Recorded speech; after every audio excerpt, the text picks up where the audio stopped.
இங்க பசங்க செய்தி காமிச்ச அந்த விளையாட்டை பற்றி அதாவது அடிமுறையில் உள்ள நிறைய பிரிவு இருக்கு. அடிமுறையில கைப்போர் முறை, ஆயுத பெருக்கம், வர்ம கலை, எதிரி முறை சொல்லிட்டே போலாம். அது அடங்காது. நீங்க செஞ்சது வந்து 1000ல் 1.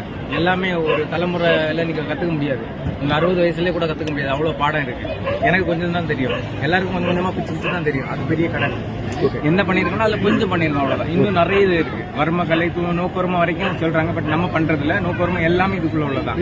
எந்த மார்ஷியல் ஆர்ட், சிலம்பத்துல இருந்து தொடங்கி எல்லா மார்ஷியல் ஆர்ட்டுமே வந்து இதுதான் அடிப்படை. இந்த அடிப்படையில இருந்து வந்ததுதான். இதுக்குள்ள நீங்க போயிட்டா பிரிவு நிறைய இருக்கு. எனக்கு தெரிஞ்சது கொஞ்சம், அந்த கொஞ்சமே இவ்வளவுதான்.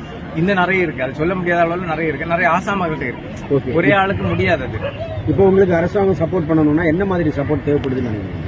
அது வந்து இப்ப சிலம்பத்துக்கு பார்த்து, சிலம்பம் அடிமுறை எல்லாத்துக்கும் பாத்தீங்கன்னா பொதுவான ஒரு விதிமுறையை உருவாக்கி, இப்ப எந்த இதுக்குமே வந்து பொதுவான சிஎம் டிராபி நடத்துறாங்க. ஆனா ஏதோ ஒரு அசோசியேஷன் நடத்துறாங்க. அங்க சரியான முறையில் நடத்துறாங்க.